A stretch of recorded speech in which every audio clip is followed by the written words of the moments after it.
Yes. Sakshi Tanwar, good morning बेटा। Aditya Mehra, okay good morning. अच्छा, it is Siddharth, okay okay.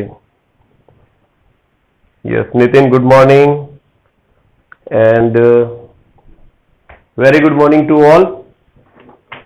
Let's start today's session. चलिए आज का सेशन स्टार्ट करते हैं। और जैसा हमने कहा था कि we will take a short revision and it is a one short revision, both SHOT short revision and SHROT short revision, दोनों तरह का देखेंगे। ठीक है, one short revision. So we will start with, जैसा हमने कहा कि हम लोग इस तरह से इसको स्टडी करेंगे कि आपके टॉपिक्स भी क्लियर होते चले और साथ ही साथ जो क्वेश्चंस हैं वो किस तरह से पूछे जाएंगे वो भी अपन यहां पर क्लियर करते चलेंगे। ठीक है, तो चलिए स्टार्ट करते हैं अपन। Let's start with haloalkanes and haloarenes. Haloarenes, okay, haloalkane and haloarenes. So students, haloalkane और हेलो एरीन के अंदर जब हम स्टार्ट कर रहे हैं तो इसमें जो सबसे पहला क्वेश्चन आता है हमारा, दैट इज फ्रॉम क्लासिफिकेशन। और क्लासिफिकेशन में से 3 क्वेश्चन यहां पर पॉसिबल होते हैं, तो हम यहां पर क्लासिफिकेशन को देख रहे हैं। ठीक है, चलिए देखते हैं। फर्स्ट क्वेश्चन आपका आता है difference between allylic halide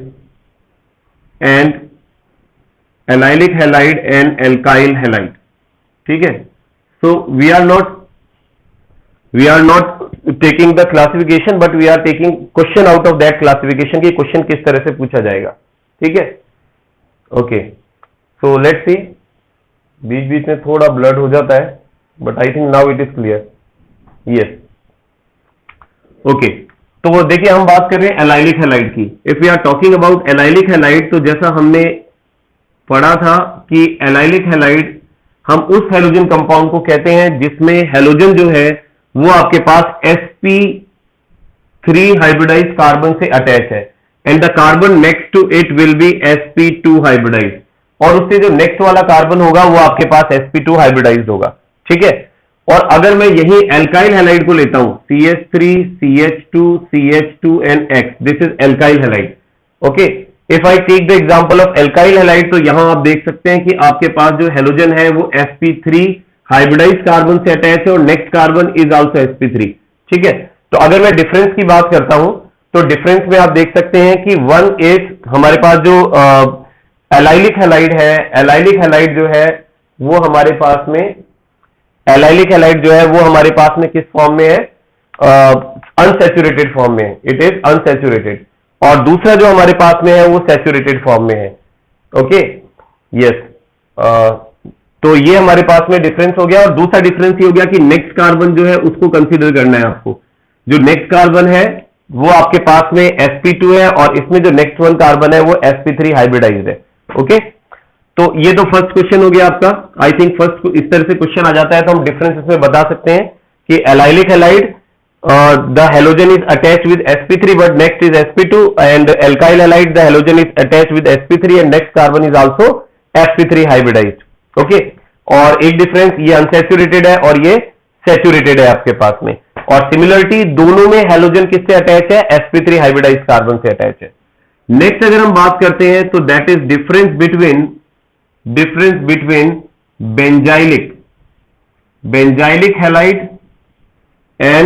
benzylic halide and aryl halide, इनमें डिफरेंस पूछ लिया जाता है। तो देखिए बेंजाइलिक हैलाइड हम किसे कहते हैं, अगर हमारे पास बेंजीन रिंग के ऊपर CH2 और X कनेक्टेड है, मैं अगर इस हैलोजन को हटा देता हूं तो ये आपके पास बेंजाइलिक ग्रुप है, दिस इज बेंजाइलिक ग्रुप। ठीक है, इस बेंजाइलिक ग्रुप में मैंने हैलोजन को अटैच कर दिया, now it is benzylic halide. अब ये हमारे पास में बेंजाइलिक हैलाइड है। एंड द नेक्स्ट अगर हम यहां देखते हैं तो ये आप देखिए, अगर आपके पास हैलोजन डायरेक्ट जो है वो sp3 हाइब्रिडाइज कार्बन से अटैच, sp2 हाइब्रिडाइज कार्बन से अटैच है, दैट इज एरिल हैलाइड, तो आप उसे एरिल हैलाइड बोलेंगे। ठीक है, तो ये हमारे पास एरिल हैलाइड है। अब जरा इनमें एक बार हाइब्रिडाइजेशन के बेस पे भी अपन डिफरेंस देख लेते हैं। तो देखिए अगर मैं यहां देखता हूं, ओके, तो जैसा हमें पता है कि जो डबल बॉन्डेड कार्बन होता है बेटा, डबल बॉन्डेड कार्बन, वो डबल बॉन्डेड कार्बन हमेशा sp2 हाइब्रिडाइज्ड होता है, ठीक है। और ये जो कार्बन आपको दिख रहा है, जस्ट डबल बॉन्ड से ऊपर वाला जो कार्बन आपको दिख रहा है, यहां पर आप देख सकते हैं ये sp3 हाइब्रिडाइज्ड है because it has 4 single bond, क्योंकि यहां पर 4 सिंगल बॉन्ड है हमारे पास। बट यहां अगर देखते हैं तो यहां पर ये sp2 हाइब्रिडाइज्ड है because it has double bond, ठीक है। तो अब डिफरेंस क्या हुआ? डिफरेंस सिंपल सा है कि बेंजाइलिक हैलाइड में हैलोजन आपके पास sp3 हाइब्रिडाइज्ड कार्बन से अटैच है, ठीक है, but the next carbon is sp2 hybridized. जबकि जो आपके पास एरिल हैलाइड है वो किससे अटैच है? डायरेक्टली sp2 हाइब्रिडाइज्ड कार्बन से अटैच है। दोनों में सिमिलरिटी क्या है? दोनों ही हमारे पास अनसैचुरेटेड है, सॉरी दोनों ही एरिल ग्रुप है, ठीक है। दोनों में आपके पास बेंजीन ग्रुप प्रेजेंट है, इसलिए हम दोनों को एरोमेटिक की कैटेगरी में रख सकते हैं। दोनों एरोमेटिक है, बट एक में sp2 से, बेंजीन रिंग के sp2 से डायरेक्टली अटैच है हैलोजन, और दूसरे में आपके पास में sp3 हाइब्रिडाइज्ड कार्बन से अटैच है। Okay, so I think this question is clear to you. Let's take one more question. अब एक और क्वेश्चन लेते हैं हम लोग, चलिए क्लासिफिकेशन में से ही ले रहे हैं नेक्स्ट क्वेश्चन भी। And the next question is difference between vinylic and vinylic halide and allylic halide. देखिए वाइनिलिक हैलाइड और एलाइलिक हैलाइड में अगर हमें डिफरेंस देखना है, ठीक है, तो इन दोनों में हम डिफरेंस किस तरह से देख सकते हैं? It's very simple. Vinylic halide आप किसे कहते हैं? देखिए इस ग्रुप को देखते हैं हम लोग, और एक इसे देखते हैं CH2 double bond CH2X। Okay, तो यहां अगर मैं कंसीडर करता हूं इसको, ये हमारे पास वाइनिलिक हैलाइड है, दिस इज वाइनिलिक हैलाइड।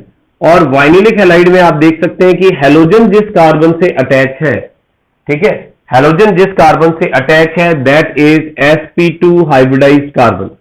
तो वो कार्बन हमारे पास sp2 हाइब्रिडाइज्ड है। Okay, and the next carbon इसमें देखिए हम, इसमें हैलोजन जिससे जुड़ा है that is sp3 hybridized and the next carbon is sp2 hybridized, और जो नेक्स्ट कार्बन है वो हमारे पास sp2 हाइब्रिडाइज्ड है, ठीक है। तो इसलिए हम इसको क्या बोल रहे हैं? Allylic halide.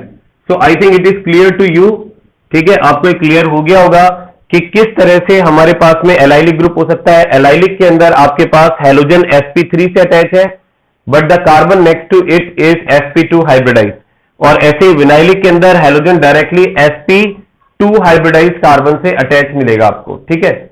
आई थिंक इसमें थोड़ी सी प्रॉब्लम आ रही है फोकस में। ओके, कोई नहीं, चलो देखते हैं बेटा।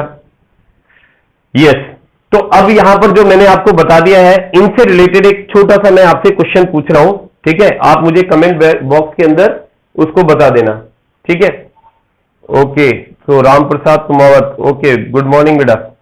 एंड चलिए देखते हैं।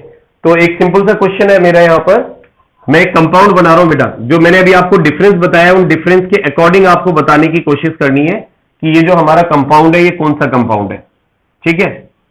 देखिए, तो मैंने यहां पर एक कंपाउंड बनाया है आपके पास, और इस कंपाउंड में अगर हम देखते हैं, इसको यू बना देते हैं लाइक दिस, ठीक है। तो क्या आप मुझे बता सकते हैं कि ये कौन सी कैटेगरी है? मैं आपको ऑप्शन दे देता हूं यहां पर, ठीक है। क्या ये बेंजाइल हैलाइड है? क्या ये एलाइलिक हैलाइड है? क्या ये आपके पास एरिल हैलाइड है?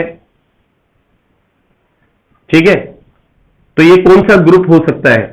तो आपको इसको आइडेंटिफाई करना है कि ये इनमें से कौन सा ग्रुप है। थोड़ा सा डिफिकल्ट है, ज्यादा नहीं है, बट अगर आप ट्राई करेंगे। Allylic halide, Hitesh, yes. और कोई बेटा, कोई डिफरेंट आंसर किसी का? एलाइलिक हैलाइड बता रहे हैं हितेश। एक बार और सोच लो बेटा, कौन सा हैलाइड हो सकता है? ठीक है, एरिल हैलाइड। ओके, और देखते हैं बेटा, एक और देखें एक मिनट के लिए, और थोड़ा सोच लें इसको। बिल्कुल अभी करेक्ट आंसर आ जाएगा अपने पास, एरिल हैलाइड। साक्षी, ओके, यस बेटा। और कोई और बताएं, देखें थोड़ा सा और कोई डिफरेंट आंसर है किसी के पास? थर्ड वाला दैट मीन्स एरिल हैलाइड होगा।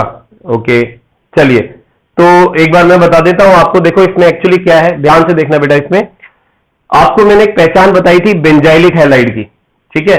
और बेंजाइलिक हैलाइड में हमने ये बताया था कि इस तरह से होता है बेंजाइलिक हैलाइड, कि अगर आपके पास कोई बेंजीन रिंग है और उस बेंजीन रिंग में अगर आपके पास में कोई sp3 हाइब्रिडाइज्ड कार्बन है, ठीक है, sp3 हाइब्रिडाइज्ड कार्बन है, और उस sp3 हाइब्रिडाइज्ड कार्बन से अगर X जुड़ा हुआ है, तो हमने उसको बेंजाइलिक हैलाइड बताया था। लेकिन मैंने ये नहीं कहा था कि उसके आगे कोई जरूरी नहीं कि एरोमेटिक हो या फिर एलिफेटिक हो या रिंग हो, कुछ भी हो, लेकिन मैंने sp3 बताया था। तो आप अगर इसको गौर करते हैं तो इस कंपाउंड को देखो आप गौर से, ठीक है ना, ये कंफ्यूज करने के लिए ही है। तो अगर आप यहां देखते हैं तो ये जो कार्बन है ये sp3 है, दैट मीन्स हेलोजन किससे जुड़ा है, sp3 हाइब्रिडाइज्ड कार्बन से जुड़ा है। बट वो वाला कार्बन किससे जुड़ा हुआ है, सीधे बेंजीन रिंग से जुड़ा हुआ है, ठीक है ना। तो इसको हम लोग बेंजाइलिक हैलाइड की कैटेगरी में ही रखते हैं, ठीक है। थोड़ा अजीब है बट इट इज करेक्ट, ठीक है। ये थोड़ा कंफ्यूज कर देता है स्टूडेंट्स को, तो ध्यान रखना बेटा, ये बेंजाइलिक हैलाइड की कैटेगरी है। क्योंकि हमने बेंजाइलिक हैलाइड जो देखा वो कुछ इस तरह का देखा, इसलिए हमें इसी तरह से इसको देखने की आदत है, इस तरह से देखा है हमने। लेकिन कोई जरूरी नहीं है ना, हाइड्रोजन को अगर अपन डिस्प्लेस करते हैं तो यहां पर कोई रिंग भी तो हो सकती है। तो उस कंडीशन के अंदर ये जो हमारे पास में है ये बेंजाइलिक हैलाइड है। चलिए इसी तरह का एक एग्जांपल और लेते हैं।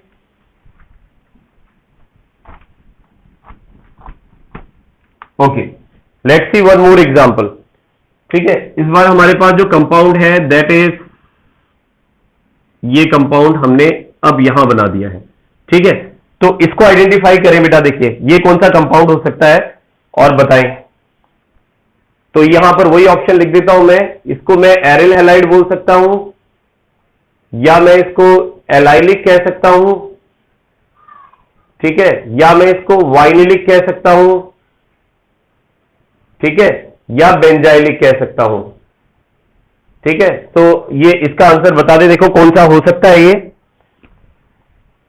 Okay, benzylic halide. ओके, और देखें बेटा एक बार, और सोचे बेटा, थोड़ा ध्यान से सोचे, देखिए इट्स वेरी सिंपल, बस थोड़ा सा एक बार ध्यान से सोचने की जरूरत है। Okay, allylic halide, allylic, okay, allylic हमें ज्यादा मिल रहे हैं आंसर, तो हो सकता है एलाइलिक ही हो। चलिए देखते हैं एलाइलिक की हमने पहचान क्या देखी थी। एलाइलिक जो हमने मतलब नॉन साइक्लिक देखा था वो कुछ इस तरह से था। तो हम ये देख रहे हैं कि क्या उसको फॉलो कर रहा है ये।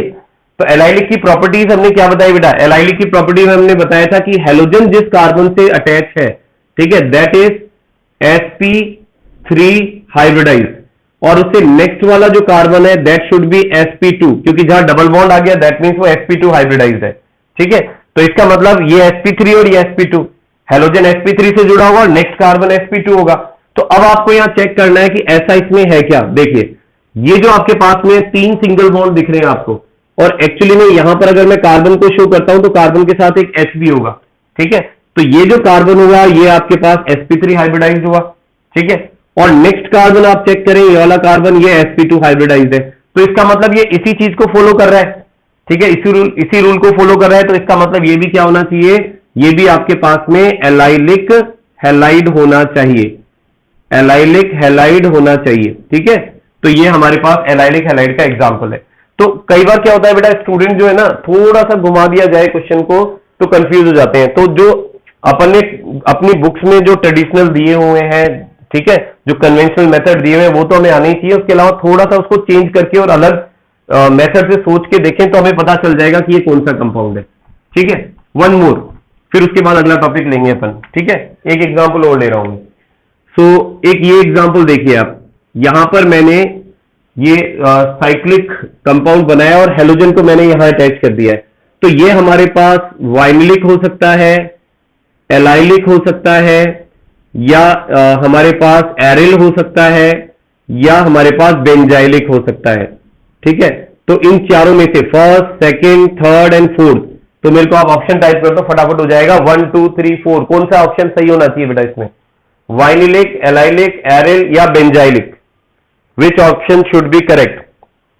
Okay, 1 वाइनिलिक, और ठीक है, एरिल बता रहे हैं। ओके, तो अब बेटा देखो यहां ध्यान से देखना, वैसे कमेंट कम ही आ रहे हैं मेरे पास बच्चों के। जब सभी बेटा कनेक्टेड है तो आप आंसर दे सकते हैं, यहां तो बोलने की जरूरत नहीं, केवल एक 1 2 3 4 टाइप करना है आपको, तो तुरंत पता चल जाएगा। ओके, वाइनिलिक हैलाइड, ठीक है बेटा, वेरी गुड। देखिए, तो एक्चुअली ये वाइनिलिक हैलाइड ही है, क्योंकि हमने वाइनिलिक जो देखा है ट्रेडिशनली वो इस तरह से देखा है, ठीक है। हमने बुक्स में वाइनिलिक हैलाइड का एग्जांपल इस तरह से लिया था। बट अगर इसमें हम लोग गौर करें कि यहां पर क्या हो रहा है, ठीक है, यहां पर क्या हो रहा है, तो यहां देखिए ये sp2 हाइब्रिडाइज कार्बन है, यानी halogen directly sp2 hybridize carbon से अटैच होता है। बट ये कहीं मेंशन नहीं किया हुआ कि वो साइक्लिक होना चाहिए कि नॉन साइक्लिक होना चाहिए, ठीक है। तो वो साइक्लिक, नॉन साइक्लिक भी हो सकता है, साइक्लिक भी हो सकता है। तो इसलिए यहां पर क्या होगा, ये क्योंकि sp2 हाइब्रिडाइज कार्बन है और उससे डायरेक्ट यहां पर हैलोजन अटैच है, that means it is vinylic halide, ठीक है। तो साक्षी तंवर और मार्वल फ्रेंड्स, तो नाम तो पता नहीं, बट इनका आंसर सही है, वेरी गुड बेटा। चलिए आगे चलते हैं। Okay, let's move on. तो ये तो बात हो गई हमारे क्लासिफिकेशन से रिलेटेड क्वेश्चंस की, ठीक है। अब इसके बाद नेक्स्ट जो हम यहां बात कर रहे हैं दैट इज प्रिपरेशन मेथड। थोड़ा प्रिपरेशन मेथड के बारे में बात कर लेते हैं। यस, इसको थोड़ा ज्यादा स्पेस चाहिए हमको, वैसे इतना ही दिख रहा है, ठीक है, कोई दिक्कत नहीं। Let's see preparation method. Preparation method, preparation methods की बात कर रहे हैं हम। तो प्रिपरेशन मेथड्स में देखिए, सबसे पहले आप किन किन से बना सकते हैं। अगर हम देखें एल्काइल हैलाइड की फॉर्मेशन कर रहे हैं हम, तो एक तो एल्कोहल से इसकी फॉर्मेशन की जा सकती है, ठीक है। एल्कोहल, सपोज ये आपके पास एल्कोहल है, तो एल्कोहल से आप किन किन की रिएक्शन कराएंगे कि एल्काइल हैलाइड की फॉर्मेशन हो जाए, ठीक है। तो देखिए इसके लिए सबसे पहले हमारे पास एक तो होता है हैलोजन एसिड। हैलोजन एसिड, तो हैलोजन एसिड से रिएक्शन करा के इनकी आप फॉर्मेशन कर सकते हैं। हैलोजन एसिड में आपके पास जैसे यहीं लिख देते हैं हम लोग, HCl से करा सकते हैं, HBr से करा सकते हैं, HI से करा सकते हैं। तो अगर आप इनसे रिएक्शन कराते हैं तो आप यहां पर एल्काइल हैलाइड की फॉर्मेशन कर सकते हैं, ठीक है। तो यहां पर अगर मैं HCl से रिएक्शन कराता हूं, सपोज ये 1 डिग्री अल्कोहल है मेरे पास, तो यहां पर हमें कैटलिस्ट भी चाहिए होगा ZnCl2, ठीक है, एनहाइड्रस कंडीशन में, एनहाइड्रस कंडीशन में ZnCl2 चाहिए होगा, और यहां पर आपके पास RCH2 और Cl की फॉर्मेशन हो जाएगी, ठीक है, और बाय प्रोडक्ट में आपके पास वाटर निकल जाएगा, ठीक। तो ये जो रिएक्शन है जो मैंने फर्स्ट वाली लिखी, अगर मैं अल्कोहल की HCl से रिएक्शन करा रहा हूं ZnCl2 की प्रेजेंस में, तो बेटा इसका नाम किसी को ध्यान है तो मुझे फटाफट बता दो। देखो आप क्या नाम होना चाहिए इसका, what should be the name of this reaction, क्या कहेंगे इसे? ग्रूव प्रोसेस, वेरी गुड बेटा, very good, it is groove process, ठीक है। तो ये आपके पास ग्रूव प्रोसेस हो गया है, दिस इज ग्रूव प्रोसेस, ठीक है। तो सिमिलरली आप HBr HI के साथ में भी एल्काइल हैलाइड की फॉर्मेशन कर सकते हैं, ठीक है। अगर आप HBr यूज में लेते हैं तो CrCH2Br की फॉर्मेशन होती है, अगर आप यहां पर I काम में लेते हैं तो यहां पर एल्काइल आयोडाइड की फॉर्मेशन होती है। बट एक चीज मैं आपको ध्यान दिला दूं इसमें, ठीक है, ओके, शिवराज है, marvellous fan means Shivraj, yes, very good. तो देखिए ये जो हम यहां देख रहे हैं दोनों कंपाउंड, तो इनकी एक खास बात हो रही है जो ध्यान रखनी है आपको कि HBr और HI दोनों की रिएक्टिविटी बहुत ज्यादा होती है, और ध्यान रखना इनको आप लैब में, जैसा हमने ऑलरेडी पहले बता चुके हैं, इसको बना करके नहीं रखते हम लोग, ठीक है। इसको ड्यूरिंग द रिएक्शन इसकी प्रिपरेशन की जाती है। जब ड्यूरिंग द रिएक्शन आप इनकी प्रिपरेशन करेंगे तो इसके लिए हमें कुछ कंपाउंड भी चाहिए। तो ये चीज ध्यान रख लें कि आप जैसे अगर HBr की फॉर्मेशन कर रहे हैं तो HBr की फॉर्मेशन करने के लिए आप KBr और H2SO4 को आपस में रिएक्शन कराते हैं, ठीक है। जब HBr बनता है फिर HBr इससे रिएक्शन करके एल्काइल ब्रोमाइड बनाएगा। सिमिलरली HI को भी बनाने के लिए आप यहां पर KI और H3PO4 का यूज लेते हैं, और इस रिएक्शन में भी HI बनता है और फिर उसके बाद एल्काइल हैलाइड की फॉर्मेशन होती है। तो ये चीज ध्यान रखनी है आपको। ये तो हमने बात की किससे, हैलोजन एसिड से हम इसकी फॉर्मेशन कर रहे हैं। इसके अलावा आप PCl3 और PCl5 से भी इसकी फॉर्मेशन कर सकते हैं, ठीक है। PCl3 से भी फॉर्मेशन कर सकते हैं, PCl5 से भी कर सकते हैं। अगर PCl3 से करते हैं तो एक चीज ध्यान रखना है, यहां पर आपको 3 मॉलिक्यूल लेने पड़ते हैं अल्कोहल के, ठीक है ना, अल्कोहल के 3 मॉलिक्यूल लेने पड़ते हैं, और यहां पर आपके पास में फॉर्मेशन हो जाती है Cl, alkyl halide, alkyl chloride की फॉर्मेशन हो जाएगी और साथ में आपके पास H3PO3 की फॉर्मेशन होगी, ठीक है, फास्फोरस एसिड बनेगा। जबकि अगर आप PCl5 से रिएक्शन कराते हैं, PCl5 से भी आपके पास एल्काइल हैलाइड तो बन जाएगा, ठीक है, लेकिन साथ में आपके पास में एक तो बनेगा POCl3 और एक HCl की फॉर्मेशन होगी, ठीक है। यहां ध्यान रखिए PCl5 के साथ एक मॉलिक्यूल चाहिए होता है अल्कोहल का और PCl3 के साथ 3 मॉलिक्यूल चाहिए होते हैं, ठीक है। तो फिलहाल हम जो रिएक्शन देख रहे हैं ना बेटा, वो थोड़ी सी शॉर्ट में देख रहे हैं क्योंकि हमें कोशिश करना है कि आज इसको कंप्लीट कर दें, ठीक है। इसलिए ज्यादा डीप नहीं जा रहा हूं, बाकी मेन मेन पॉइंट जो इंपॉर्टेंट है उनको अपन जरूर मेंशन करेंगे। और अगर SOCl2 से हम रिएक्शन कराते हैं तो बेटा SOCl2 को हम लोग बोलते हैं थायोनिल क्लोराइड, ठीक है, इट इज थायोनिल क्लोराइड। और थायोनिल क्लोराइड के साथ जब रिएक्शन कराई जाती है तो हमारे पास में वापस एल्काइल हैलाइड की फॉर्मेशन होती है, प्लस साथ में आपके पास SO2 बनता है और एक HCl बनता है, ठीक है। और इस रिएक्शन का भी एक स्पेसिफिक नेम है, तो इसका क्या नाम हो सकता है बेटा, एक बार बता दें देखो मुझे फटाफट कि इस रिएक्शन का नाम क्या है। डार्जन reaction, very good, very good Hitesh, this reaction is called डार्जन reaction, इसे हम लोग डार्जन रिएक्शन कह रहे हैं, ठीक है। डार्जन रिएक्शन के अलावा इसकी एक और खास बात है, ये जो रिएक्शन है, okay Marvels friend Shivraj, very good, okay. तो देखो जो डार्जन रिएक्शन है बेटा, इसकी एक और खास बात है, this is the best method for preparation of alkyl halide. जैसा हम पहले बता चुके हैं, ये एल्काइल हैलाइड के प्रिपरेशन का बेस्ट मेथड है, ठीक है। इसमें एक हम कैटलिस्ट और काम में लेते हैं, दैट इज पायरिडीन। पायरिडीन, तो ध्यान रखना जो पायरिडीन है वो क्या करता है, पायरिडीन हमारे पास बेस है और ये एसिड के साथ रिएक्शन करके एसिड को क्या कर लेता है, एसिड को एब्जॉर्ब कर लेता है या उसको न्यूट्रलाइज कर देता है। तो ध्यान रखना जो HCl बनता है इस रिएक्शन में, उसको पायरिडीन जो होता है वो एब्जॉर्ब कर लेता है और SO2 गैस जो है वो बाहर रिलीज हो जाती है गैसेस फॉर्म में, तो हमारे पास एल्काइल हैलाइड बचता है केवल, इसलिए this is the best method for preparation of alkyl halide. तो ये हमने कुछ रिएक्शन लिखी है जो अल्कोहल की मदद से आप एल्काइल हैलाइड की फॉर्मेशन कर सकते हैं, ठीक है। तो इसी तरह से अब आगे चलें तो इसके बाद नेक्स्ट आता है, ओके लेट्स सी नेक्स्ट। अब हम बात करते हैं एल्केन से। अगर मैं एल्केन से बनाना चाहूं एल्कोहल, तो एल्केन की रिएक्शन मैं किन से करूंगा। देखिए एल्केन की रिएक्शन हम कर सकते हैं, हेलोजिनेशन करा सकते हैं, क्लोरीन से करा सकते हैं, ब्रोमीन से करा सकते हैं, Br2 से, आयोडीन से करा सकते हैं इसकी रिएक्शन, तो डायरेक्ट एल्केन से भी बना सकते हैं आप, ठीक है। तो अगर आप एल्केन का, और इसके अलावा एल्केन, ओके मोस्टली तो यही है। अगर क्लोरीनेशन कराते हैं तो आप देखिए, जैसे एल्केन की फॉर्म में मैं यहां ले लेता हूं, सपोज हमारे पास CH3CH3 यानी इथेन है, तो उस कंडीशन में जब आप इसका हेलोजिनेशन कराएंगे तो आपके पास CH3CH2Cl की फॉर्मेशन होगी और HC रिलीज होगा। लेकिन ये रिएक्शन लाइट की प्रेजेंस के अंदर होती है, ठीक है, ये रिएक्शन लाइट की प्रेजेंस में होती है। सिमिलरली यहां पर भी CH3CH2Cl बनेगा, Br बनेगा सॉरी, और यहां आपके पास CH3CH2 और I बनेगा, ठीक है। इस रिएक्शन के अंदर फ्लोरीनेशन हम लोग नहीं कराते हैं क्योंकि फ्लोरीनेशन जो होता है वो एक्सप्लोजिव होता है, ठीक है, फ्लोरीनेशन इज एक्सप्लोजिव, तो इसलिए हम लोग फ्लोरीनेशन नहीं कराते हैं। आयोडीनेशन कराते हैं, लेकिन आयोडीनेशन की प्रॉब्लम होती है कि ये रिएक्शन कैसी होती है, ये रिएक्शन एक्चुअली रिवर्सिबल होती है, इसलिए इसमें इसकी रिवर्सिबिलिटी को रोकने के लिए हम लोग HNO3 या HiO3 काम में लेते हैं। ये इंपॉर्टेंट पॉइंट है, इसका जो ध्यान रखना है आपको, ठीक है, कि iodination is a reversible process and to stop the reversibility of the reaction, to stop the reversibility of the reaction हम लोग क्या करते हैं, यहां पर रिएक्शन की रिवर्सिबिलिटी को स्टॉप करने के लिए इसमें ऑक्सीडाइजिंग एजेंट काम में लेते हैं, that is HNO3 and HiO3, okay, इसको काम में लिया जाता है, ओके। अब आगे चलते हैं। इसके बाद देखो ये तो मैंने एल्कीन की बात की है, अब एक और हाइड्रोकार्बन मैं ले सकता हूं एल्कीन, ठीक है।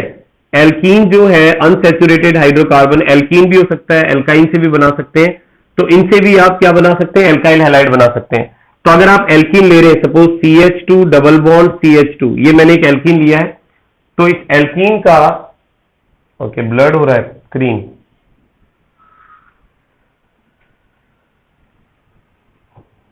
Yes, now it is clear.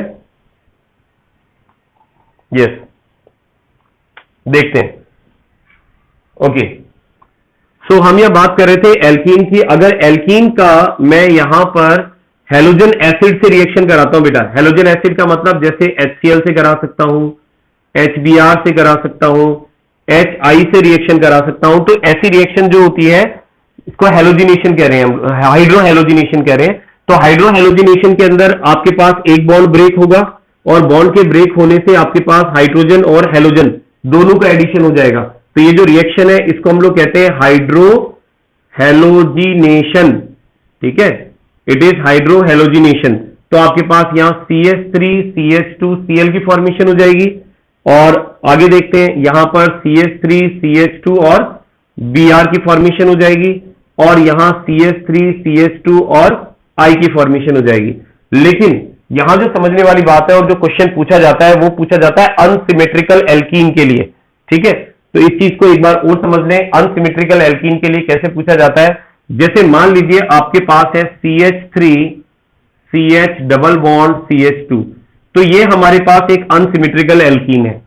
अब इस अनसिमेट्रिकल एल्कीन पर अगर आप HCl की रिएक्शन कराते हैं, ठीक है, तो यहां पर दो पॉसिबिलिटी होती है। जैसे मैंने कहा कि यहां ये आपके पास फर्स्ट कार्बन है और ये आपके पास सेकंड कार्बन है, ठीक है, डबल बॉन्ड वाले। तो अगर मैं डबल बॉन्ड ब्रेक करता हूं तो यहां पर हमारे पास हेलोजन यहां भी जुड़ सकता है, यहां भी जुड़ सकता है, बट कहां अटैक करेगा हेलोजन, ठीक है, हेलोजन कहां अटैक करेगा, ठीक है। तो उस कंडीशन के अंदर हमें ध्यान रखना है यहां पर कि प्रोडक्ट क्या बनेगा। हाँ बेटा, इसके अंदर पेरोक्साइड की प्रेजेंस के अंदर रिएक्शन कराएंगे, लेकिन पेरोक्साइड की प्रेजेंस में केवल HBr रिएक्शन करता है, ठीक है, जहां एंटी मार्कोनिकॉफ लॉ लगता है, ध्यान रखना, ठीक है। तो ये चीज ध्यान रखें। तो अभी हम यहां बिना पेरोक्साइड के रिएक्शन करा रहे हैं, तो बिना पेरोक्साइड के या विदाउट पेरोक्साइड जो रिएक्शन है वो मार्कोनिकॉफ लॉ के अकॉर्डिंग होती है। तो आपको ये बताना है कि मार्कोनिकॉफ लॉ के अकॉर्डिंग ये हेलोजन जो है Cl, इसको कहां अटैक करना चाहिए, फर्स्ट कार्बन पर या सेकंड कार्बन पर, ठीक है बेटा, एक बार फटाफट बता दे, फर्स्ट कार्बन पर या सेकंड कार्बन पर हेलोजन कहां अटैक करेगा, Cl कहां अटैक करेगा, हितेश कुमार सेकंड,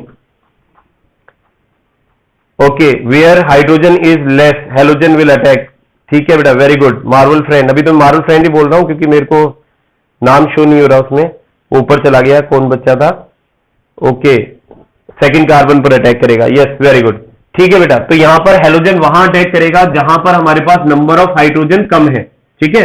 तो यहां आपके पास जो प्रोडक्ट बनेगा that is CH3 CHCl and CH3, ठीक है, ये हमारे पास प्रोडक्ट बनेगा। दिस इज 2 क्लोरोप्रोपीन और इसको आप क्या बोल रहे हैं, 2 क्लोरोप्रोपीन कह रहे हैं, ठीक है, दिस इज 2 क्लोरोप्रोपीन। तो अब इसमें एक चीज और बतानी है कि अगर मान लीजिए मैं यहां HCl की जगह HBr ले लेता हूं, ठीक है, HCl की जगह HBr ले लेता हूं और यहां साथ में पेरोक्साइड ले लेता हूं, ठीक है, तो वहां उस कंडीशन के अंदर जो हमारे पास प्रोडक्ट बनेगा उसमें आपको बताना है कि हमारे पास ये जो Br नेगेटिव है ये कहां अटैक करेगा, where should it attack, sorry propane, yes ठीक है बेटा, प्रोपेन हो जाएगा नहीं, ओके थैंक यू, ठीक है, वो 2 क्लोरोप्रोपेन था, मैंने रफ कर दिया है। तो बिल्कुल यहां पर अटैक करेगा ये फर्स्ट कार्बन पर। तो इस चीज को बहुत ध्यान से समझ लेना कि जब आप हाइड्रो हेलोजिनेशन करा रहे हैं पेरोक्साइड की प्रेजेंस में, और ये रिएक्शन जो है केवल कौन शो करता है, वो शो करता है जहां जो पेरोक्साइड की प्रेजेंस में HBr हो, ठीक है। तो Br वहां अटैक करेगा जहां नंबर ऑफ हाइड्रोजन ज्यादा होंगे, ठीक है, बिल्कुल हितेश सही है, वेयर हाइड्रोजन इज मोर, ठीक है। तो अगर ये हेलोजन यहां अटैक करता है जहां नंबर ऑफ हाइड्रोजन ज्यादा है, Br वहां अटैक करता है, तो यहां Br आ जाएगा और यहां हाइड्रोजन आ जाएगा आपके पास में। तो अब आपके पास जो बनेगा product that is 1 bromo propene, ठीक है, प्रोपीन सॉरी 1 ब्रोमो प्रोपीन की फॉर्मेशन हो जाएगी यहां पर, ठीक है। तो आई थिंक ये समझ में आ गया होगा आपको। तो ये चीज ध्यान रख लेना है कि अगर आप पेरोक्साइड की प्रेजेंस रख रहे हैं तो हाइड्रो हेलोजिनेशन जो है वो एंटी मार्कोनिकॉफ, पेरोक्साइड की प्रेजेंस में एंटी मार्कोनिकॉफ लॉ के अकॉर्डिंग होगा, हेलोजन वहां अटैक करेगा जब नंबर ऑफ हाइड्रोजन जो है वो मैक्सिमम है। और अगर आप पेरोक्साइड नहीं रखते हैं और HBr से रिएक्शन कराते हैं तो फिर Br यहां अटैक करेगा। तो यहां से क्वेश्चन बन जाता है। बहुत इंपॉर्टेंट टॉपिक है बेटा, इसको ध्यान रखना। ठीक है, चलिए आगे चलते हैं। यस, अब इसके बाद नेक्स्ट जो मेथड आता है हमारा प्रिपरेशन का, वो नेक्स्ट मेथड है आपका। तो देखो, इसी तरह से हम लोग एल्काइन से भी इसकी फॉर्मेशन कर सकते हैं, मैं आपको बता दूं। अच्छा, एल्कीन से भी अभी एक मेथड और बाकी रह गया है। ठीक है, एल्कीन से एक मेथड और है कि अगर आप Br2 से रिएक्शन कराते हैं एल्कीन की इन प्रेजेंस ऑफ CCl4, ठीक है, Br2 से CCl4 की प्रेजेंस में आप रिएक्शन कराते हैं, तो उस कंडीशन में यहां पर प्रोडक्ट क्या बनेगा देखिए। तो यहां ये एडिशन रिएक्शन होती है और यहां पर हेलोजन जो है इसके ब्रेक होने के बाद दो जो वैलेंसी फ्री होंगी यहां पर आपके पास CH2 CH2, तो ये एडिशन रिएक्शन देगा, यानी दोनों हेलोजन यहां पर कंबाइन हो जाएंगे। ठीक है, तो आपके पास यहां पर भी Br जुड़ेगा और यहां पर भी आपके पास Br की फॉर्मेशन हो जाएगी। तो 1,2 डाइब्रोमो एल्केन बन जाएगा। ठीक है, 2 आएगा यहां पर। तो एक चीज और ध्यान रखें कि इस रिएक्शन की एक खास बात होती है बेटा, इस रिएक्शन की एक स्पेसिफिक कैरेक्टर होता है इस रिएक्शन का, और स्पेसिफिक कैरेक्टर ये है कि इस रिएक्शन का यूज जो है वो अनसैचुरेशन के टेस्ट के लिए किया जाता है। ठीक है, अनसैचुरेशन के टेस्ट के लिए किया जाता है। कैसे किया जाता है कि ये जो है आपके पास में सपोज अनसैचुरेटेड एल्कीन है, ठीक है, और इसका कलर जो है ये अभी कलरलेस है, इट इज कलरलेस। ठीक है, ये कलरलेस है, और जैसे ही आप ब्रोमीन प्लस CCl4 को इसमें मिलाएंगे जिसका रेड कलर होता है, तो जैसे ही आप इसको इसमें डिसॉल्व करेंगे तो आपके पास में जो इसका रेड कलर है वो क्या हो जाएगा, डिसअपियर हो जाएगा। यानी Br2 और CCl4 रेड कलर का है, ठीक है, मिक्सचर, और इसको आपने जैसे ही एल्कीन के अंदर मिक्स किया तो एल्कीन में मिक्स करते ही ये क्या हो जाएगा, डिसकलर हो जाएगा, इसका कलर जो है वो डिसअपियर हो जाएगा। तो ये शो करता है कि हमारे पास जो एल्कीन है वो अनसैचुरेटेड है, क्योंकि ऐसा अनसैचुरेटेड एल्कीन के साथ में ही होता है। तो ये चीज ध्यान रखनी है। ठीक है, फिर थोड़ी सी ब्लडनेस आ रही है आई थिंक विजन में, क्या प्रॉब्लम आ रही है, जस्ट ए मिनट।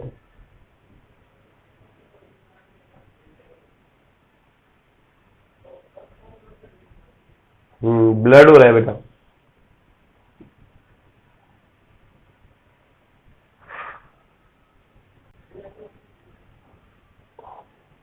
ओके, अब स्टेबल हो गया आई थिंक ये। Yes, now it is stable. चलिए देखते हैं आगे। तो अब इसके बाद में हम बात कर रहे हैं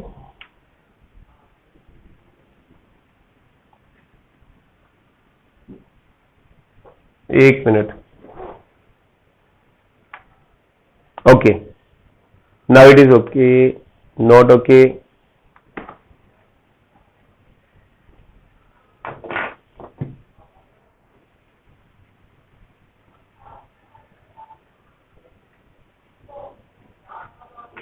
yes, now it is okay.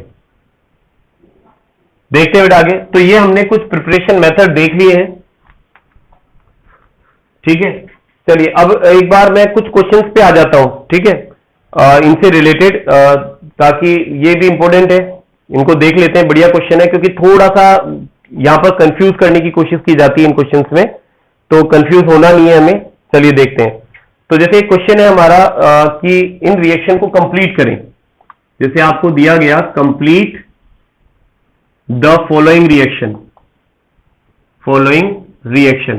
In reaction को कंप्लीट करना है हमें, और रिएक्शन में हमें दिया गया है कि ये आपके पास में एक अल्कोहल है, साइक्लिक है, और इसकी रिएक्शन हम करा रहे हैं SOCl2 से। ठीक है, तो अगर आपको कहा जाए कि इस रिएक्शन में प्रोडक्ट क्या बनना चाहिए, तो देखिए हम प्रोडक्ट कैसे पहचानेंगे। ठीक है, तो हम प्रोडक्ट किस तरह से पहचानेंगे वो देखते हैं। ओके,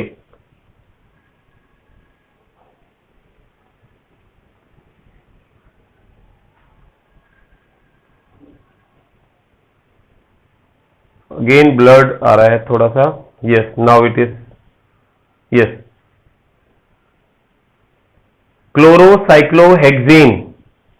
चलिए देखते हैं क्लोरोसाइक्लोहेक्सेन किस तरह से होगा। तो एक्चुअली यहां पर क्या है, सही कह रहा है बच्चा, क्योंकि हमने जो रिएक्शन देखी थी ना बेटा, वो इस तरह से देखी थी CH3CH2OH, ठीक है। और इसकी रिएक्शन जब हम SOCl2 से कराते थे तो आप देखिए इस तरह से लिखते थे इसे आप, कि सल्फर को सेंटर में और यहां क्लोरीन, ठीक है। तो यहां से बॉन्ड को ब्रेक करते थे, तो वही मेथड हम यहां भी यूज में ले सकते हैं, ठीक है, कि वही मेथड हम यहां यूज में ले सकते हैं। ये डार्जन रिएक्शन है, बस फर्क इतना है कि इस रिएक्शन में आपको यहां पर साइक्लिक अल्कोहल दे दिया गया है, ठीक है। तो अगर आप इसकी रिएक्शन SOCl2 से कराते हैं तो सेम वैसे ही करा देते हैं, जैसे यहां पर ये आपके पास SOCl2 है, थायोनिल क्लोराइड, और इसकी रिएक्शन आप एरोमेटिक नहीं है, साइक्लिक अल्कोहल से करा रहे हैं, ठीक है, इस तरह से। तो आपके पास जो बॉन्ड ब्रेक होगा, एक बॉन्ड यहां से ब्रेक होगा और एक बॉन्ड आपके पास यहां से ब्रेक होगा, ठीक है। तो ये बॉन्ड ब्रेक होने के बाद आपके पास अगेन एक तो बन जाएगा आपके पास साइक्लो क्लोरोसाइक्लोहेक्सेन बन जाएगा, दूसरा आपके पास SO2 की फॉर्मेशन हो जाएगी, और तीसरा आपके पास HCl बन जाएगा, ठीक है ना। तो बढ़िया क्वेश्चन है, क्योंकि कई बार क्या बच्चे साइक्लिक स्ट्रक्चर देख करके कंफ्यूज हो जाते हैं, तो ये चीज ध्यान रखनी है कि ये रिएक्शन इस तरह से भी पूछी जा सकती है, ठीक है, कि कंप्लीट द फॉलोइंग रिएक्शन। तो वहां पर फिर आपको इसको कंप्लीट करना होगा। तो ये डार्जन रिएक्शन है जो अभी अपन ने थोड़ी देर पहले प्रिपरेशन मेथड के अंदर देखी थी। एक और रिएक्शन देखते हैं, लेट्स सी। देखिए इसके बाद एक रिएक्शन है आपके पास कि अगर आपके पास ये अल्कोहल है, अल्कोहल नहीं है, ये कंपाउंड है, दैट इज यहां पर हमने CH2OH लगा दिया है और यहां मैंने अपोजिट डायरेक्शन में OH लगा दिया है, और इसकी रिएक्शन में HCl से कराता हूं, ठीक है। बहुत अच्छा क्वेश्चन है बेटा, बहुत बढ़िया क्वेश्चन है ये। तो आपसे अगर पूछा जाए कि यहां प्रोडक्ट क्या बनेगा, ठीक है, यहां प्रोडक्ट क्या बनेगा इसमें, तो एक सेकेंड, हाँ बेटा, इसके अंदर इससे पहले वाली रिएक्शन की जो हम बात कर रहे हैं उसमें पायरिडीन भी काम में आता है, ठीक है, उसमें हम पायरिडीन भी काम में लेते हैं, जो इससे पहले वाली हमने थायोनिल क्लोराइड वाली रिएक्शन देखी थी। ओके, अब शायद दिख रहा होगा आपको क्लियर। तो अब इसमें बेटा देख करके आपको बताना है कि प्रोडक्ट हमारे पास क्या बनना चाहिए, what should be the product in this reaction, ठीक है। तो प्रोडक्ट को समझने के लिए एक चीज समझे यहां पर कि हमारे पास दो OH है, ये भी OH है, ये भी OH है। तो हमें ये देखना है कि यहां पर HCl के साथ रिएक्शन कौन करेगा, ठीक है, HCl के साथ रिएक्शन किसकी होगी। तो आपको एक बात बता दूं मैं कि यहां पर जो दो ग्रुप है, एक तो इस तरह वाला ये ग्रुप है आपके पास जो बेंजीन के ऊपर CH2OH लगा हुआ है मान लीजिए, और एक वो ग्रुप है जहां आपके पास बेंजीन के ऊपर डायरेक्टली OH लगा हुआ है, ठीक है। अब बेंजीन पर जो OH लगा हुआ है ये वाला ग्रुप, ठीक है, ये तो फिनोलिक ग्रुप हो गया इस तरह से, ठीक है ना, this is the phenolic group. और ये जो ग्रुप है ये आपके पास में बेंजाइल अल्कोहल है, this is benzyl alcohol, this is benzyl alcohol, ये आपके पास बेंजाइल अल्कोहल है। तो अब हमें बताना है कि कौन ये रिएक्शन शो करेगा। तो एक चीज मैं आपको बता दूं कि फिनॉल की रिएक्शन अपन जब डायरेक्ट HCl से कराते हैं तो ये रिएक्शन शो नहीं करता है, ये न्यूक्लियोफिलिक सब्स्टिट्यूशन रिएक्शन आसानी से नहीं देता है, जबकि हम अल्कोहल की रिएक्शन HCl के साथ देख चुके हैं। हमने जो एल्काइल हैलाइड के प्रिपरेशन मेथड देखे थे, एल्काइल हैलाइड के प्रिपरेशन मेथड में आपने ये रिएक्शन देखी थी, एक सेकेंड,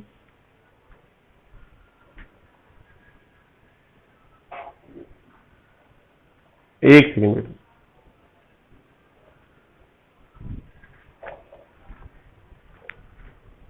एक बार टैप करके छोड़ देना। Okay, yes, now it is clear. तो अब देखते हैं बेटा यहां पर, तो यहां हमारे पास में जो मैं कह रहा हूं कि ये वाला जो OH ग्रुप है, this OH group will not take part in reaction, ये रिएक्शन में पार्टिसिपेट नहीं करेगा।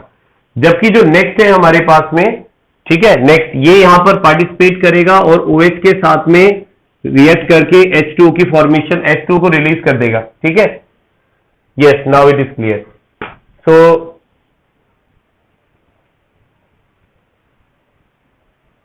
ओके, ठीक है बेटा, अब मेरे ख्याल में क्लियर है, ठीक है, अब क्लियर है, यस। सो देखते हैं आगे, यस। तो यहां पर क्या प्रोडक्ट बनना चाहिए, तो जैसा हमने बता दिया, वाटर तो मॉलिक्यूल हमने रिलीज कर दिया है, वाटर मॉलिक्यूल रिलीज करने के बाद वाटर मॉलिक्यूल रिलीज करने के बाद आपके पास जो यहाँ प्रोडक्ट बच रहा है दैट इज OH, और यहाँ CH2Cl की फॉर्मेशन हो जाएगी आपके पास। ठीक है, तो ये आपके पास में यहाँ पर प्रोडक्ट बन जाएगा।